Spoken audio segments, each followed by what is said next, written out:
ஏசாயா 14 அதிகாரம். கர்த்தர் யாக்கோபுக்கு இறங்கி பின்னும் இஸ்ரவேலை தெரிந்து கொண்டு அவர்களை அவர்கள் தேசத்திலே தாபரிக்க பண்ணுவார். அந்நியரும் அவர்களோடு சேர்க்கையாகி யாக்கோவின் வம்சத்தோடு கூடிக்கொள்வார்கள். ஜனங்கள் அவர்களை அழைத்து கொண்டு போய் அவர்கள் ஸ்தானத்தில் விடுவார்கள். இஸ்ரவேல் வம்சத்தார் கர்த்தருடைய தேசத்திலே அவர்களை வேலைக்காரராகவும் வேலைக்காரிகளாகவும் கையாண்டு தங்களை சிறையாக்கினவர்களை சிறையாக்கி தங்களை ஒடுக்கினவர்களை ஆளுவார்கள். கர்த்தர் உன் துக்கத்தையும் உன் தத்தளிப்பையும் நீ அடிமையாக்கப்பட்டிருந்த கனமான அடிமைத்தனத்தையும் நீக்கி உன்னை இளைப்பார பண்ணும் அக்காலத்திலே நீ பாபிலோன் ராஜாவின் மேல் சொல்லும் வாக்கியமாவது, ஒடுக்கினவன் ஒளிந்து போனானே, பொன்னகரி ஒளிந்து போயிற்றே. கர்த்தர் துஷ்டரின் தண்டாயுதத்தையும் அரசாண்டவர்களின் செங்கோலையும் முறித்து போட்டார். உக்கிரங்கொண்டு ஓயாத அடியாய் ஜனங்களை அடித்து கோபமாய் ஜாதிகளை அரசாண்டவன் தடுப்பாரில்லாமல் துன்பப்படுத்தப்படுகிறான். பூமி முழுதும் இளைப்பாரி அமைந்திருக்கிறது. கம்பீரமாய் முழங்குகிறார்கள்.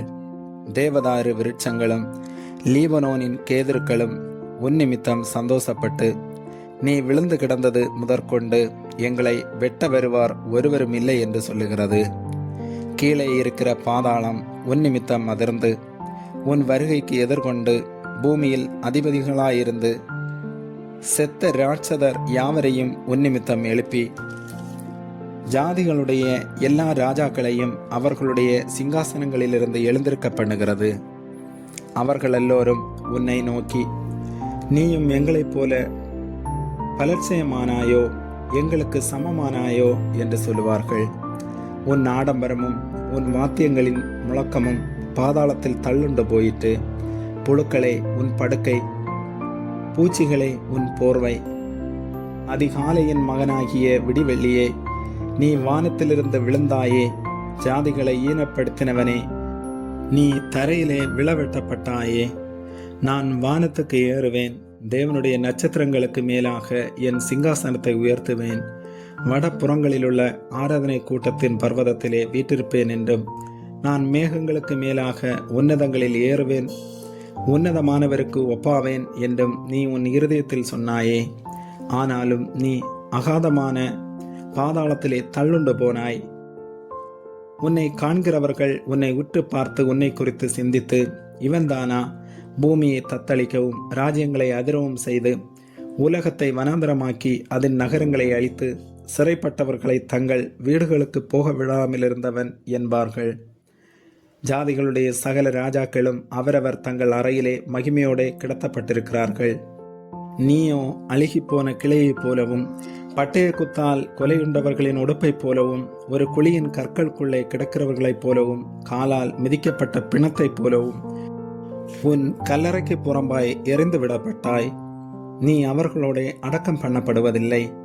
நீ உன் தேசத்தை கெடுத்து உன் ஜனத்தை கொன்று போட்டாய். தீமை செய்கிறவர்களுடைய சந்ததி ஒருபோதும் பேர் பெறுவதில்லை.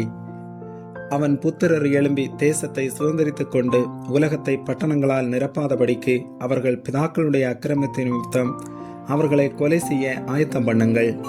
நான் அவர்களுக்கு விரோதமாய் எழும்புவேன் என்று சேனைகளின் கர்த்தர் சொல்லுகிறார். பாபிலோனுடைய பேரையும் அதில் மீந்திருக்கிறதையும் புத்திரனையும் பௌத்திரனையும் சங்கரிப்பேன் என்று கர்த்தர் சொல்லுகிறார். அதை முள்ளம் பன்றிகளுக்கு சுதந்திரமும் தண்ணீர் நிற்கும் பள்ளங்களுமாக்கி அதை சங்காரம் என்னும் துடைப்பத்தினால் பெருக்கி விடுவேன் என்று சேனைகளின் கர்த்தர் சொல்லுகிறார். நான் நினைத்திருக்கிறபடியே நடக்கும், நான் நிர்ணயித்தபடியே நிலை நிற்கும் என்று சேனைகளின் கர்த்தர் ஆணையிட்டு சொன்னார்.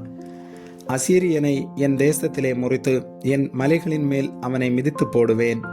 அப்பொழுது அவனுடைய நுகம் அவர்கள் மேலிருந்து விலகி அவனுடைய சுமை அவர்கள் தோளிலிருந்து நீங்கும். தேசம் அனைத்தின் மேலும் நிர்ணயிக்கப்பட்ட யோசனை இதுவே, சகல ஜாதிகள் மேலும் நீட்டப்பட்டிருக்கிற கையும் இதுவே என்றார். சேனைகளின் கர்த்தர் இப்படி நிர்ணயித்திருக்கிறார். யார் அதை வியர்த்தமாக்குவான்? அவருடைய கை நீட்டப்பட்டிருக்கிறது. யார் அதை திருப்புவான்? ஆகாஸ் ராஜா மரணமடைந்த வருஷத்திலே உண்டான பாரம் என்னவென்றால், முழு பெலிஸ்தியாவே, உன்னை அடித்த கோல் முறிந்ததென்று அக்களிப்பாயிராதே. பாம்பின் வேரிலிருந்து கட்டுவிரியன் தோன்றும், அதன் கனி பறக்கிற அக்கினி சர்ப்பமாயிருக்கும்.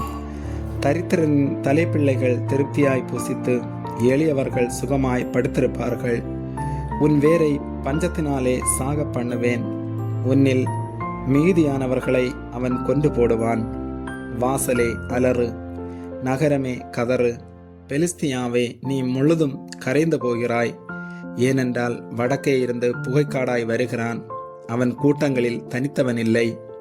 இப்போதும் இந்த ஜாதியின் ஸ்தானாதிபதிகளுக்கு என்னை மார்த்தரவு சொல்லப்படும். கர்த்தர் சீயோனை அஸ்திபாரப்படுத்தினார். அவருடைய ஜனத்தில் சிறுமையானவர்கள் அதிலே திடன் கொண்டு தங்குவார்கள் என்பதே. ஆமேன்.